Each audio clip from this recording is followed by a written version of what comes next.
لا يؤمن أحدكم حتى أكون أحب إليه من والده وولده والناس أجمعين. وقال تعالى في شأن حبيبه مخبرا وآمرا إن الله وملائكته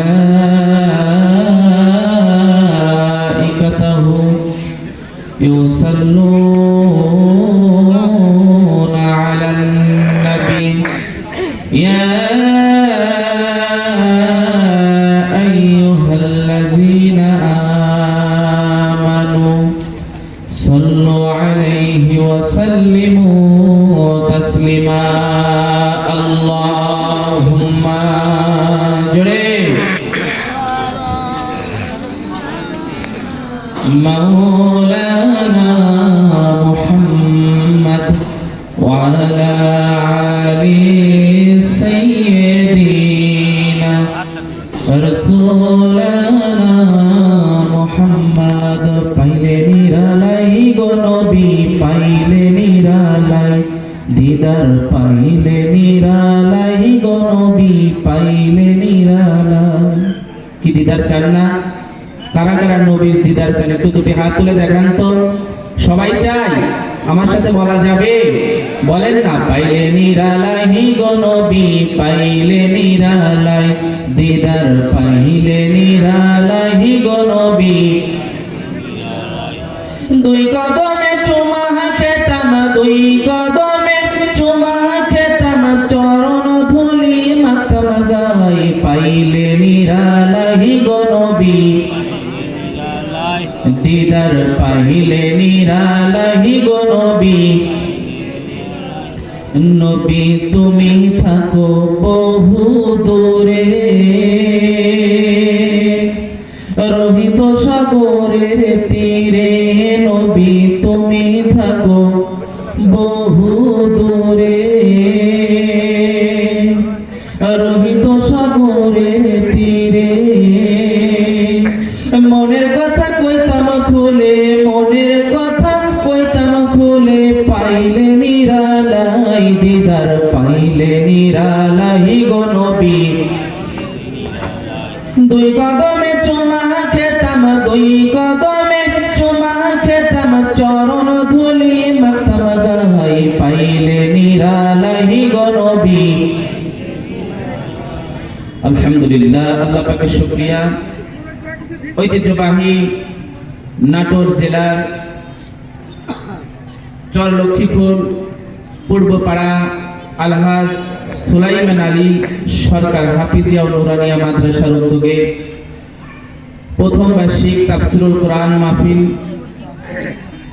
মাহফিলের সম্মানিত সুনামধন্য সভাপতি জনাব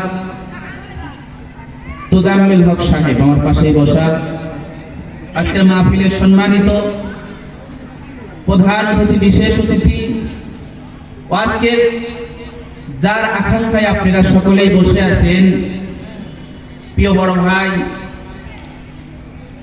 আজকের জলসার প্রধান মেহমান হযরত মাওলানা এইচ.এম. মেহেদী হাসান সিদ্দিকী।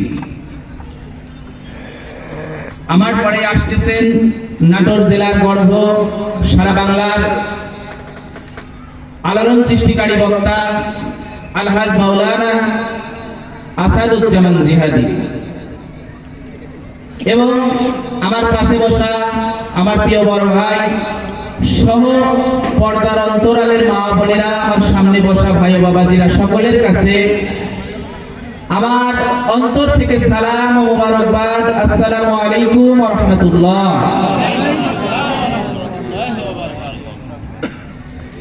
যে আল্লাহ রাব্বুল আলামিন দুনিয়ার গুনাহের কাছ থেকে বিরত রেখে, আল্লাহ রাসূল বলেন, যদি দুনিয়ার মধ্যে জান্নাতের বাগান দেখতে চাও, জান্নাতের যদি তোমরা ভিতরে বসতে চাও, তাহলে যেখানে কোরআনের আল্লাহ রাসূলের হাদিসের কথা বলা হয়, সেই বাগানে গিয়ে তোমরা বসে যাও। জীবিত অবস্থায় জান্নাতের বাগানে বসা সমপরিমাণ সওয়াব তোমরা পেয়ে যাবে। জোরে বলুন সুবহানাল্লাহ।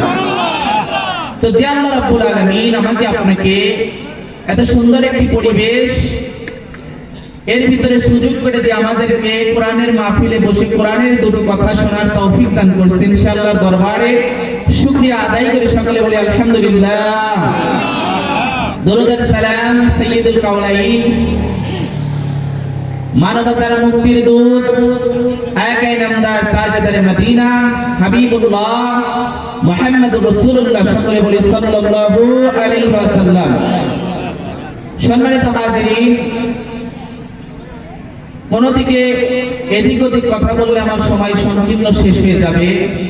সরাসরি আমি ডাইরেক্ট কথার মধ্যে যেতে চাচ্ছি। যে আয়াতে কারিমা আমি তেলাওয়াত করেছি খুতবার শুরুতে, পবিত্র কোরআনুল কারীমের হামিম সাজদার 30 নম্বর আয়াত তেলাওয়াত করেছি। তো যে সময়টুকু পাই চেষ্টা করব এর উপরই আপনাদেরকে দুই একটি কোরআনের কথা শোনানো। যেহেতু আজকে মাহফিলটাও তাফসীরুল কোরআন মাহফিল, কথাও হবে কোরআন ও হাদিস থেকে। কথা বলেন ঠিক কি না? কোন বাবার কিসসা কাহিনী বলতে আসি নাই, তাই না? কথা হবে কোরআন থেকে। যদি কারোর গায়ে লেগেও যায়, বুঝবেন সে ওই দলের লোক। কথা বলেন ঠিক কি না? কোরআন কারোর বাবার বানানো কিতাব নয়, কোরআন আল্লাহর পাঠানো কিতাব। এই কথাটা স্বয়ং আল্লাহর রাসূলের মুখ দিয়ে আল্লাহ লৌহে মাহফুজ থেকে জিবরাইল আলাইহিস সালামের মাধ্যমে নিয়ে এসেছেন জমিনে। এই কোরআনুল কারীম আল্লাহ বলেন, যে ব্যক্তি মেনে নিবে তার জন্য একটা জায়গা করেছি, যে মানবে না তার জন্য একটা জায়গা করেছি। তো ওদিকে যাব না, সরাসরি আমরা কোরআনের যে আয়াতটা তেলাওয়াত করেছি তার উপর কথা শুনি। আল্লাহ রাব্বুল আলামিন আমাদেরকে সৃষ্টি করেছে। বলুন তো দেখি, আমাদের রব কয়জন? বলুন তো কয়জন? জোরে বলেন কয়জন? আমাদের রব কয়জন? আল্লাহ রাব্বুল আলামিন পবিত্র কোরআনুল কারীমের মধ্যে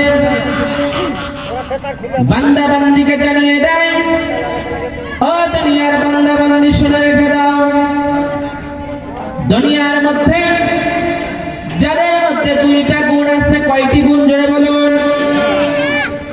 এই দুইটি গুণ যাদের মধ্যে আছে, আমি আল্লাহ রাব্বুল আলামিন তাদেরকে দুইটি পুরস্কার দেব। জোরে বলুন সুবহানাল্লাহ। চলুন শুনে আসি সেই দুইটি গুণ কি। আল্লাহ রাব্বুল আলামিন পবিত্র কালামুল্লাহ শরীফের মধ্যে জানিয়ে দিলেন, ইন্নাল্লাযীনা ক্বালু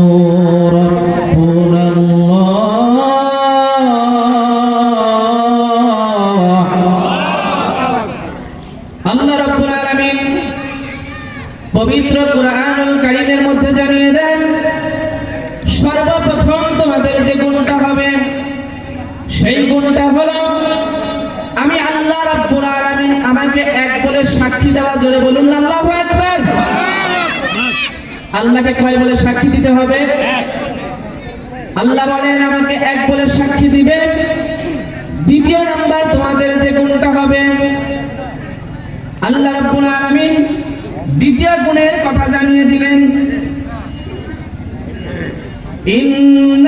ইন্নাল্লাযীনা ক্বালু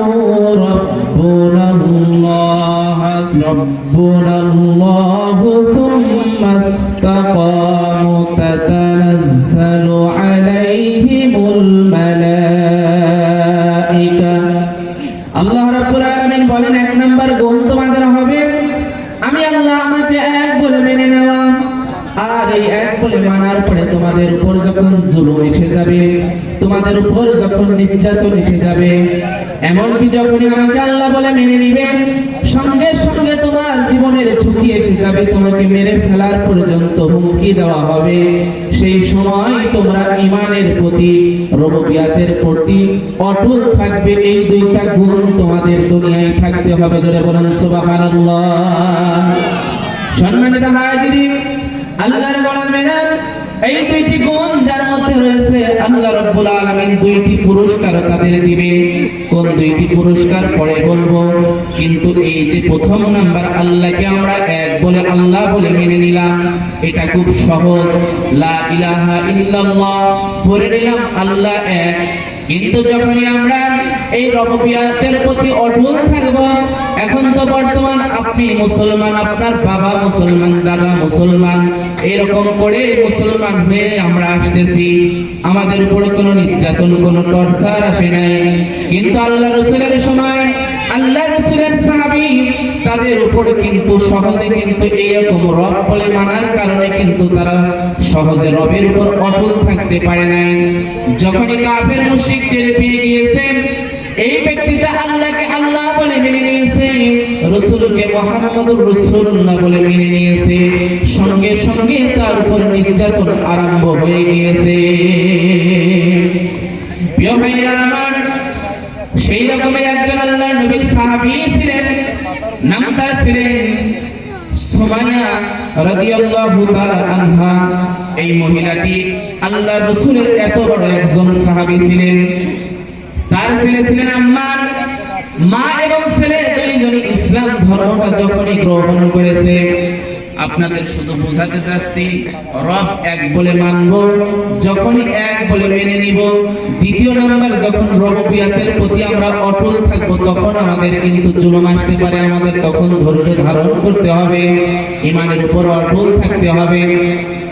এই সময় যখনই ইসলাম ধর্মটা গ্রহণ করে নিলেন, সঙ্গে সঙ্গে আপনার সমস্ত মানুষের দ্বারে দ্বারে কাফের মুশরিকরা, আবু জাহেল, উতবা, শাইবা, এদের কান পর্যন্ত আওয়াজটা চলে গেল, ও আবু জাহেল, তুমি কি জানো তোমার এই সময়ের দলের একজন মহিলা, নাম তার ছিল নাকি সুমাইয়া, তার একটা পুত্র সন্তান, নাম তার আম্মার, এই দুইজন নাকি ইসলাম ধর্ম গ্রহণ করেছে। আব্দুল্লাহর বেটা মুহাম্মদ রাসূলুল্লাহ সাল্লাল্লাহু আলাইহি ওয়াসাল্লামের হাতে হাত দিয়ে কালিমা ধর্ম গ্রহণ করেছে।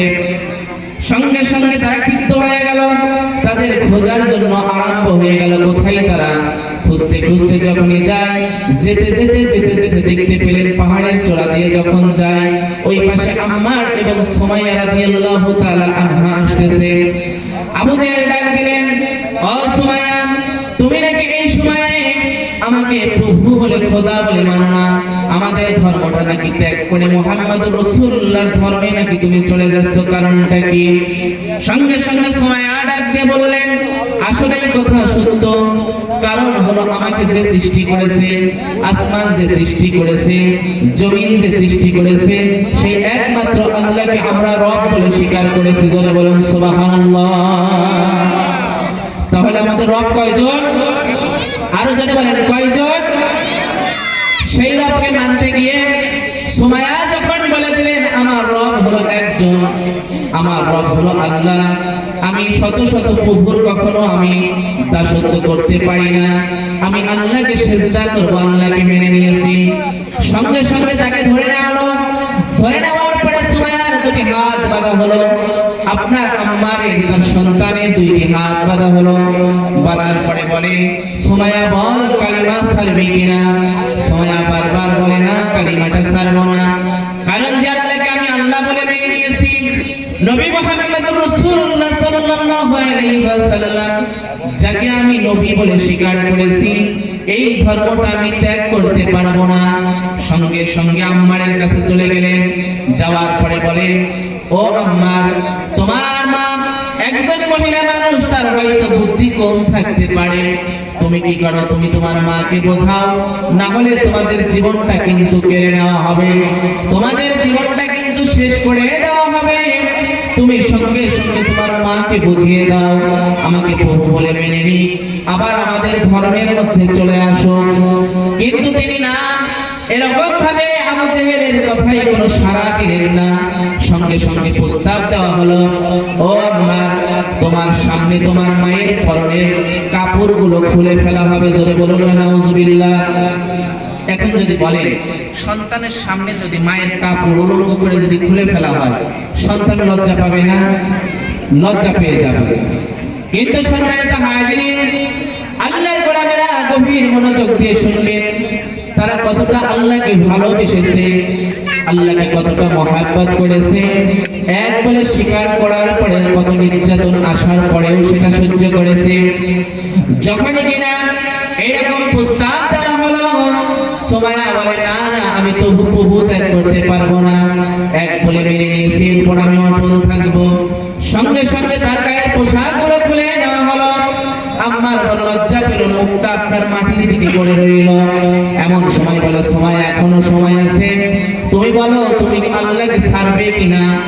সুমাইয়া বলে, না, আমি আল্লাহকে ছাড়বো না, কারণ আমি যদি আল্লাহকে ছেড়ে দেই, আমার আল্লাহ রাব্বুল আলামিন বলেছে, যদি তোমরা আমাকে ত্যাগ করে যাও, গোমরাহী হয়ে যাবে, ঈমান হারা হয়ে যাবে, তাহলে যে তোমাদেরকে দুইটি পুরস্কার দেওয়ার কথা বলেছি, এই দুইটি পুরস্কার তোমরা পাবে না। সঙ্গে সঙ্গে নাটোরবাসী শুনে রেখে দিন, আল্লাহর নবী সাহাবা হযরতে আম্মার তখন মাটির দিকে মুখ করে আছে। সুমাইয়া প্রভু বলে স্বীকার করে না। সুমাইয়াকে অফার দেয়, তোমাকে অনেক সম্পত্তি দেওয়া হবে, তোমাকে এরকম ইজ্জত দেওয়া হবে, তোমাকে এরকম সম্পত্তি দেওয়া হবে, ইজ্জত দেওয়া হবে, আল্লাহকে ছেড়ে দাও, মুহাম্মদুর রাসূলুল্লাহকে ছেড়ে দাও। কিন্তু তিনি যখন ঈমানটা ছাড়লেন না, সঙ্গে সঙ্গে আপনার উমাইয়া একটা কি করলেন, বললম হাতে নিলেন। নেওয়ার পরে আপনার সুমাইয়ার জন্য আপনার যখন তার গুপ্ত অঙ্গে বারবার আঘাত করতে থাকে, লজ্জা স্থানে যখন আঘাত করতে থাকে, এমন ভাবে রক্তগুলো ক্ষরণ হয়, রক্তগুলো বের হতে থাকে। বের হতে হতে তিনি যখন শাহাদাতের তামান্না গ্রহণ করবে, জীবনটা চলে যাবে, এমন সময় দেখতে পাই তার সন্তান দু চোখের পানি ছেড়ে ছেড়ে কান্না করে আর বলতে থাকে, আল্লাহ আমাদের ঈমানটা বড় দুর্বল, আল্লাহ আমাদের ঈমানটাকে হেফাজত করো। সুমাইয়া বুঝতে পারলেন, আমার সন্তান হলো ছোট মানুষ, হয়তো সে ঈমান নিয়ে থাকতে পারবে না। সেই ইশারা দিয়ে বোঝাতে চাই, ও আমার সন্তান, জীবন চলে যায়, চলে যায়, কিন্তু আল্লাহকে ছেড়ে দিও না, আল্লাহকে ভুলে যেও না, ঈমানটা ত্যাগ করো না। ঈমানটা যদি রেখে দাও, আল্লাহ রাব্বুল আলামিন এই সময় যদি আমাদেরকেও শাস্তি দেয়, আমরা বুঝতে পারছি পরবর্তী সময় আমরা জান্নাতের সুরাত আমাদের নাকে ভেসে আসতেছে। জোরে বলুন না সুবহানাল্লাহ। ঈমানের পথে অবিচল থেকে আমার মরণ যেন হয়, ঈমানের পথে অবিচল থেকে আমার মরণ যেন হয়। জোরে বলেন লিল্লাহি তাকবীর, নারে তাকবীর। তাহলে আমাদের রব কয়জন? জোরে বলেন তো কয়জন? কোরআনের মাহফিলে আসলে আওয়াজ বের হয় না কেন? নির্বাচনের সময় এক প্যাকেট সিগারেট আর একটা চার্জার তো দেখি সেই আপনার স্পিরিট বেড়ে যায়। একটু জোরে বলেন তো নারে তাকবীর। একটু হাত তোলেন তো দেখি, হাত আছে না সবার? আছে হাত? একটু নাড়ান তো দেখি। হ্যাঁ, সবারই আছে, এই চাচার নাই নাকি? একটু হাতটা নাড়ান তো দেখি। নারে তাকবীর, আল্লাহু তাকবীর। আল কোরআনের আলো, আল হাদিসের আলো। একটা কথা বলবো সেটা হচ্ছে কি, এই এলোমেলো না থেকে একটু সামনে দিকে চলে আসেন, একটা পরিবেশ হোক, একটু আগে আসেন, সকলে একটু সবাই আগে আসেন। যারা বেকার মানুষ তারা আগান, মহিলা মানুষ আগানোর প্রয়োজন নেই, একটু আগান তো দেখি, একটু জোরে জোরে আগে আসেন, একটু আগে আসেন সবাই, তাহলে একটা পরিবেশ হবে। আমি ছোট মানুষ, বড় ভাইরা আসবে, যাতে একটা পরিবেশ হয়, তারা আলোচনা করবে। তো যে কথা আমরা বলতেছিলাম, সম্মানিত মুআল্লিমিন, আল্লাহর গোলামেরা, আল্লাহ রাব্বুল আলামিন পবিত্র কোরআনুল কারীমের মধ্যে জানিয়ে দিলেন, তোমরা যদি আল্লাহকে এক বলে মেনে নাও, আল্লাহকে এক মানার পরে তোমাদের উপর টর্চার আসবে। দুনিয়ায় যেরকম আজকে তো দেখতে পাচ্ছেন 29শে নভেম্বর গত বছর যদি এই সময়ে আপনি এরকম আল্লাহকে এক বলে সাক্ষী দিয়েছেন, কোরআনের হক কথাগুলো বলতে গিয়েছেন, আপনার উপর কত রকম টর্চার এসেছে, কত রকম নির্যাতন হয়েছে। এমনকি যারা আল্লাহকে মেনে নিয়েছে, আল্লাহর রুবুবিয়তের প্রতি সাক্ষী দিয়েছে, আল্লাহর দ্বীন কায়েম করার জন্য, কোরআনকে প্রতিষ্ঠা করার জন্য, যখন তারা কথা বলতে গিয়েছে, সঙ্গে সঙ্গে তাদের উপরে নির্যাতন আরম্ভ হয়ে গেছে। কথা বলেন ঠিক কিনা?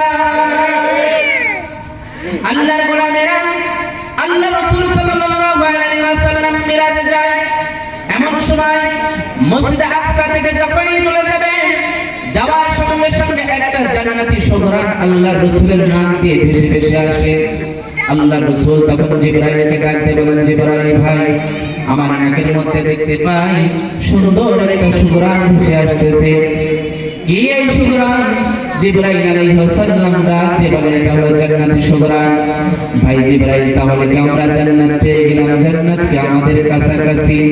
জিবরাইল ডাক দিয়ে বলেন, ইয়া রাসূলুল্লাহ, ইয়া হাবিবাল্লাহ, হুজুর, এটা সেই জান্নাতের সুগরান নয়, এইটা হলো আপনার পূর্বে একজন নবী ছিল, নাম তার মুসা কালিমুল্লাহ। বলুন তো নামটা কি? মুসা? আপনার একজন ভাই ছিল, আপনার পূর্বে নবী, নাম তার মুসা কালিমুল্লাহ। এই মুসা কালিমুল্লাহর সময় একজন মহিলা ছিল, এই মহিলাটা সেই সময় একজন স্বৈরাচার শাসক ছিল, তার নাম ছিল ফিরাউন। এই ফিরাউনের একটা পালিত কন্যা ছিল, সেই কন্যার দাসী ছিল সেই মহিলার নাম তার ছিল মাসেতা। নাম ছিল কি? নাম তার ছিল মাসেতা। এই মাসেতা গোপনে আল্লাহকে রুবুবিয়তের প্রতি অটল থাকার জন্য আল্লাহকে এক বলে মেনে নিয়েছে। গোপনে আপনার ভাই মুসা কালিমুল্লাহ তার হাতে হাত দিয়ে কালিমা যখন গ্রহণ করেছে, গ্রহণ করার সঙ্গে সঙ্গে তিনি গোপনে আছে ঈমানের কথাগুলো প্রকাশ করে না। ঈমানের কথা যখন প্রকাশ করে না, একদিন, দুদিন, 3 দিন, 4 দিন চলে যায়। এমন সময় ফিরাউনের পালিত কন্যার চুলগুলো আশ্রিয়ে দিচ্ছে। চুলগুলো যখন আশ্রিয়ে দেয়, হঠাৎ করে তার হাত থেকে চিরুনিটা পড়ে যায়। আপনাদের দেশে কি বলে, যেটা মাথা আছে, চিরুনি না? যখন তার হাত থেকে চিরুনিটা পড়ে যায়, সঙ্গে সঙ্গে এই মাসে তার বিসমিল্লাহির রহমানির রহিম বলে চিরুনিটা উঠায়। জয় বলো সুবহানাল্লাহ। বিসমিল্লাহির রহমানির রহিম বলে যখন চিরুনিটা তুলেছে, সঙ্গে সঙ্গে ফিরাউনের কন্যা ডাক দিয়ে বলেন, ফিরাউনের কন্যা ডাক দিয়ে বলেন, মাসেতা, তুমি কি আমার বাবার প্রশংসা করলে নাকি? তখন তিনি ডাক দিয়ে বলেন, না, তোমার বাবার প্রশংসা করলাম না। এইরকম প্রশংসা আগে তো কখনো শুনি নাই। কোন ব্যক্তির প্রশংসা তাহলে তুমি করলে? সঙ্গে সঙ্গে ডাক দিয়ে বলেন, এই আসমান যিনি সৃষ্টি করেছেন, জমিন তিনি সৃষ্টি করেছেন, এমনকি আমাকে তোমাকে যিনি সৃষ্টি করেছেন, আমার তোমার অক্সিজেন নেওয়ার জন্য, সুবিধা অসুবিধার জন্য দুনিয়ার মধ্যে যত কিছু সৃষ্টি করেছেন নিয়ামত, সেই আল্লাহর প্রশংসা আমি করলাম। জোরে বলুন সুবহানাল্লাহ। যখন এই কথা বলেছে, বলার সঙ্গে সঙ্গে ফিরাউনের পালিত কন্যা দৌড়াতে দৌড়াতে চলে গেল।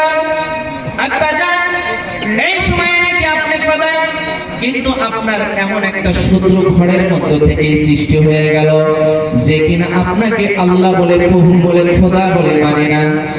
কি বলো কন্যা? কোন সেই ব্যক্তি?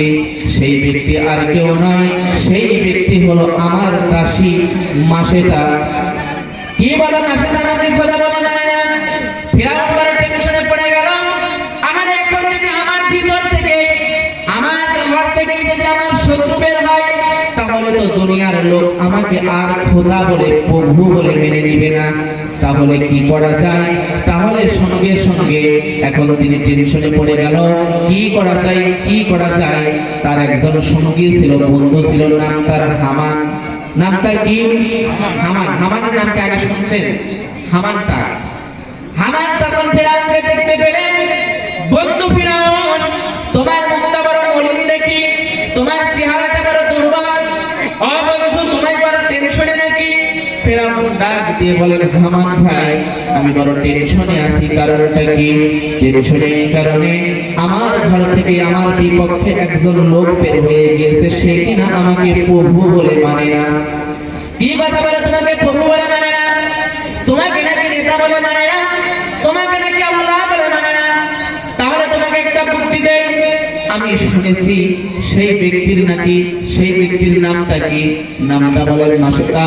আমি শুনেছি সেই মাসেদার নাকি 4টা সন্তান আছে। জোরে বলুন আল্লাহু আকবার। একটু জোরে বলেন আল্লাহু আকবার।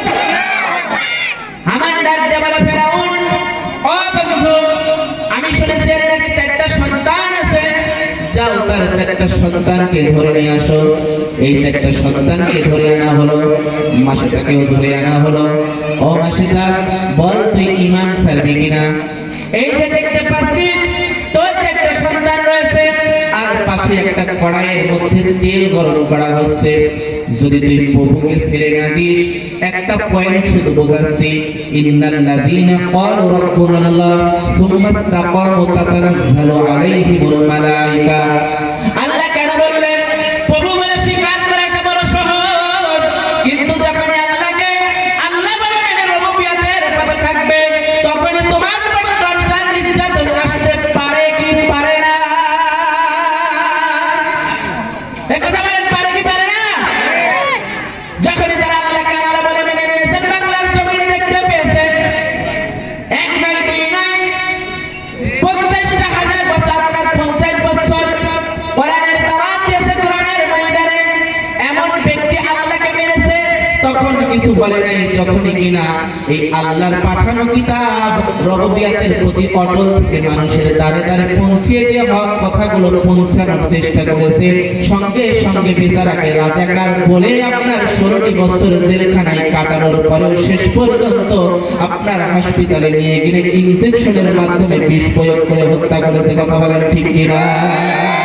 নারে তাকবীর! সম্মানিত ভাইরা আমার, শুধু তাই নয়, যারা কিনা আল্লাহকে আল্লাহ বলে মেনে নিয়েছে, প্রভুকে প্রভু বলে মেনে নিয়েছে, খোদাকে খোদা বলে মেনে নিয়েছে, এক আল্লাহকে আল্লাহ বলে মেনে নিয়েছে, সঙ্গে সঙ্গে সেই ব্যক্তির উপর শুধু টর্চার আসে নাই, যাদেরকে ধরতে পেরেছে তো তাদেরকে জেলখানায় রেখেছে, যাদের ধরতে পারে নাই তারা কিন্তু রাতে বাড়িতে ঘুমাতে পারে না। এই কথা বলেন ঠিক কিনা? এই রবকে রব বলে মানবেন, মানলে কোনো সমস্যা নেই, কিন্তু যখন রব বলে মানার পরে রুবুবিয়তের প্রতি অটল থাকতে যাবে, আপনার উপরে নির্যাতন এসে যাবে। ওই রকমের মাসেদা যখনই রবকে রব বলে মেনেছে, তখন তার উপর কোনো টর্চার আসে নাই, গোপন ছিল। কিন্তু যখন রুবুবিয়তের প্রতি অটল, সন্তানকে ধরে এনে বলে, এই যে গরম তেল দেখতেছিস, তোর সন্তানদেরকে এই গরম তেলের মধ্যে ফেলে দেব। মাসেদা ডাক দিয়ে বলেন, প্রভু, আপনাকে আল্লাহ বলে মেনে নিয়েছি, এক বলে সাক্ষী দিয়েছি, আর আপনি যেহেতু বলেছেন রুবুবিয়তের প্রতি অটল থাকার কথা, সেহেতু আমি মাসেদা সন্তান চলে যাক, ঈমান নামক সম্পদ আমি হারাতে চাই না। সঙ্গে সঙ্গে বড় সন্তানকে তেলের মধ্যে ফেলে দিয়ে হত্যা করা হলো। বড় সন্তানটার গোশত, আপনার রক্তগুলো এক পাশ হয়ে গেল, হাড্ডিটা ভেসে উঠলো। মাসেদা প্রভুর দিকে তাকায়, আসমানের দিকে তাকিয়ে বলেন, প্রভু, এরকম একটা নয়, হাজার হাজার সন্তান চলে যাবে, কিন্তু ঈমান নামক সম্পদ আমি মাসেদা হারাতে চাই না। দ্বিতীয় নম্বর সন্তানকে আনা হলো মাসেদা, দেখতে পাইনি, প্রথম সন্তান শেষ করে দিলাম। এবার যদি রুবুবিয়তের প্রতি অটল থাকিস, দ্বিতীয় নম্বর সন্তানকেও কিন্তু তেলের মধ্যে ফেলে দিব। তুই ফেরাউনকে খোদা বলে মান, ফেরাউনকে আল্লাহ বলে মেনে নে, মাসেটা বলে না, আমি খোদা বলে মানতে পারবো না। সঙ্গে সঙ্গে দ্বিতীয় নম্বর সন্তানকেও প্রথম সন্তানের মতন গরম তেলের মধ্যে ফেলে দেওয়া হলো। চিন্তা করুন বাবারা, ভাইজানেরা আমার, আপনি আমি মুসলমানের সন্তান, মুসলমান, আমাদের উপর কিন্তু এরকম নির্যাতন আসে নাই। কিন্তু তারা যখন ইসলাম ধর্মটা গ্রহণ করেছে তাদেরকে কত শাস্তি, কত নির্যাতন সহ্য করা রাখতে আপনার লেগেছে। সঙ্গে সঙ্গে দ্বিতীয় সন্তানকে হত্যা করা হলো, তৃতীয় সন্তানকে হত্যা করা হলো। কিতাবের মধ্যে দেখতে পেলাম চতুর্থ নম্বর সন্তান তার বুকের দুধ পান করত। জোরে বলুন আল্লাহু আকবার। চতুর্থ নম্বর সন্তান বুকের দুধ পান করত। এই সন্তান যখন আপনার মাসেটাকে জিজ্ঞাসা করা হলো, মাসেটা তিনটা সন্তানকে হত্যা করলাম, তুই রব বলে তো ফেরাউনকে মানলি না, এখন তোর বুকের দুধের সন্তান দেখতে পাইনি, তুই যদি এবার ফেরাউনকে আল্লাহ বলে না মানিস, তোর এই সন্তানকেও কিন্তু এই তেলের মধ্যে ফেলে দিয়ে হত্যা করব। সঙ্গে সঙ্গে মাসেটা ডাক দিয়ে বলে, ও ফেরাউন, শুনে রেখে দাও, আমি আমার আল্লাহকে মেনে নিয়েছি, মুহাম্মদুর রাসূলুল্লাহ সাল্লাল্লাহু আলাইহি ওয়াসাল্লাম মুসা কালিমুল্লাহকে নবী বলে মেনে নিয়েছি, সেহেতু কিন্তু আমি আমার ঈমানটা ছাড়তে পারবো না। সঙ্গে সঙ্গে বুকের দুধের সন্তানকে কোল থেকে কেড়ে নেওয়া হলো।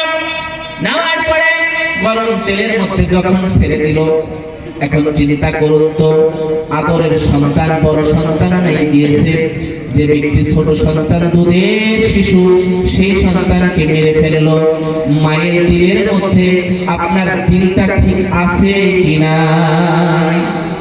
মায়ের কলিজার মধ্যে ছটফট করে, কিন্তু ঈমানের এত তেজই মাসেটা ডাক দিয়ে বলে, সন্তান চলে যায়, আল্লাহ চলে যায়, কিন্তু আমি আমার ঈমান ছাড়ব না। যারা বলে না নারে তাকবীর, নারে তাকবীর, লিল্লাহি তাকবীর, নারে তাকবীর। আল কোরআনের আলো, আল হাদিসের আলো, কোরআন হাদিস দেখানে, নারে তাকবীর।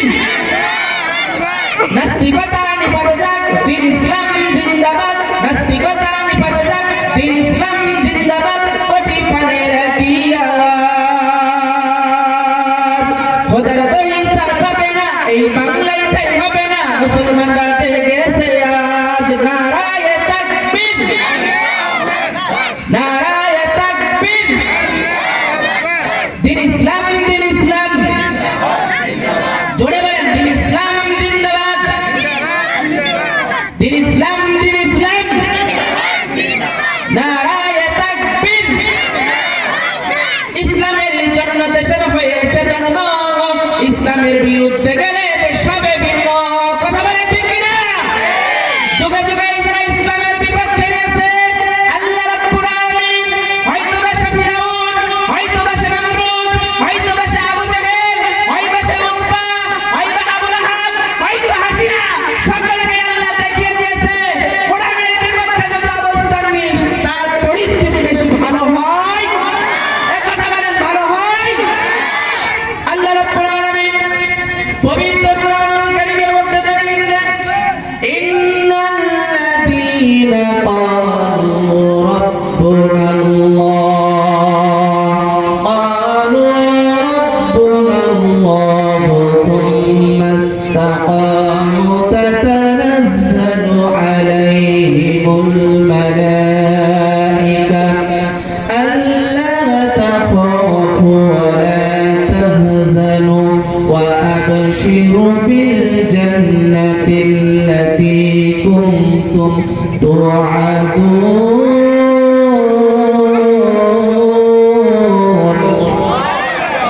সম্মানিত নাগরবাসী, আমার ভাই বাবাজিরা, আল্লাহ রাব্বুল আলামিন দুটি গুণের কথাই বর্ণনা করতে যাচ্ছি।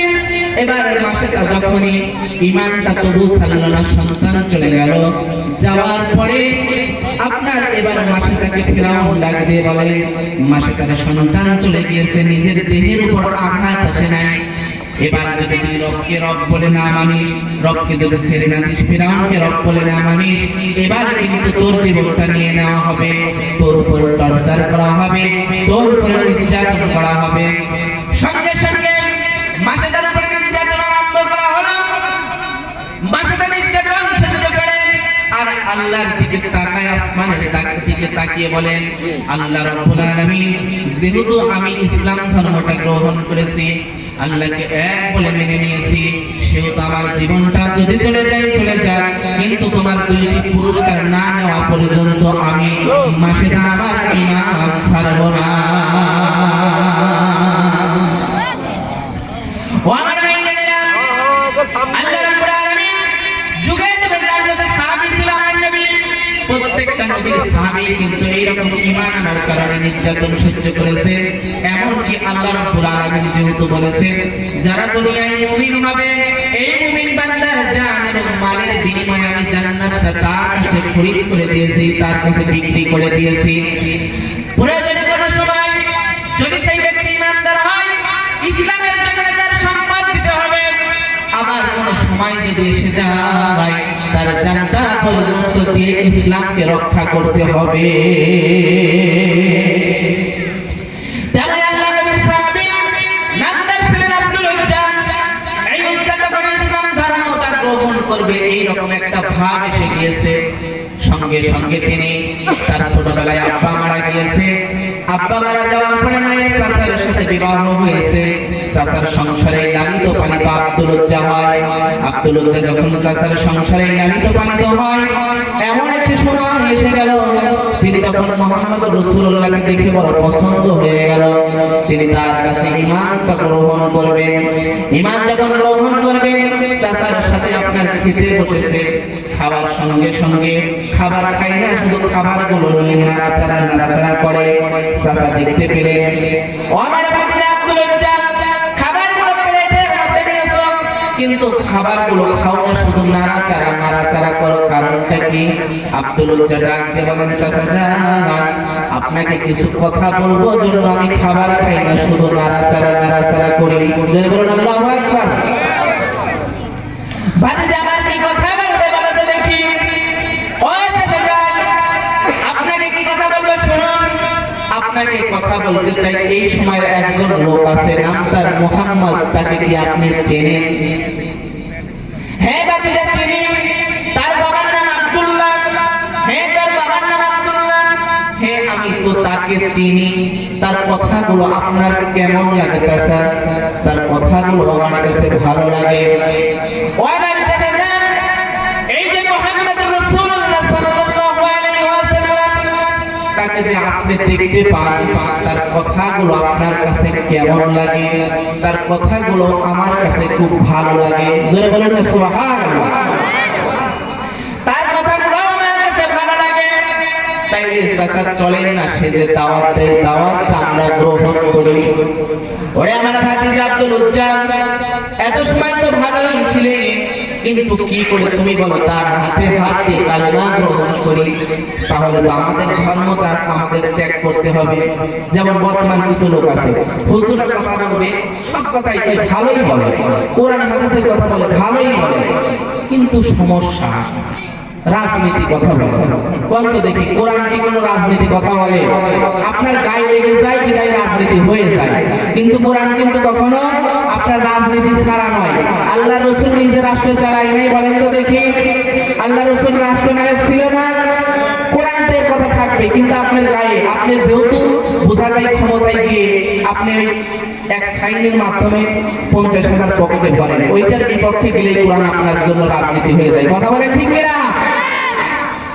যখনই কোরআন ঘুষের বিরুদ্ধে কথা বলে, তখনই কোরআন আপনার বিপক্ষে চলে যায়। কোরআন যখন সুদের বিরুদ্ধে কথা বলে, তখন আপনার বিপক্ষে চলে যায়। কোরআন যখন পর্দার কথা বলে, তখন আপনার বিপক্ষে চলে যায়।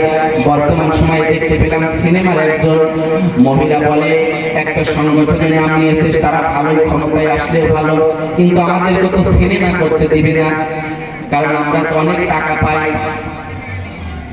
আমাদের টাকাগুলো বাকি আছে। যদি তারা আসে ভালো, আমরা প্রয়োজন হয় ইসলামী ছবি করবো, তাও যেন আমাদের সময়টা একটু সুযোগ দেয়। জোরে বলেন না নাউজুবিল্লাহ। প্রিয় ভাইরা, ওদিকে যাব না, গভীর মনোযোগ দিয়ে শুনবেন। সঙ্গে সঙ্গে আব্দুল উজ্জা চাচা বলেন, আব্দুল উজ্জা, এই কেমন কথা তুমি বলতেছো? এই দাওয়াতটা আমরা গ্রহণ করতে পারবো না, এই ইসলামটা গ্রহণ করতে পারবো না, বাপ দাদার ধর্ম আমরা ত্যাগ করতে পারবো না। সঙ্গে সঙ্গে প্রিয় ভাইরা আমার আব্দুল উজ্জা বললেন, চাচা যান, তাহলে আপনার এই ধর্মের মধ্যে আমি থাকতে চাই না। এখনই আমি গিয়ে আব্দুল্লাহর বেটা মুহাম্মদুর রাসূলুল্লাহ সাল্লাল্লাহু আলাইহি ওয়াসাল্লামের হাতে হাতে কালিমা গ্রহণ করব। বলেন সুবহানাল্লাহ।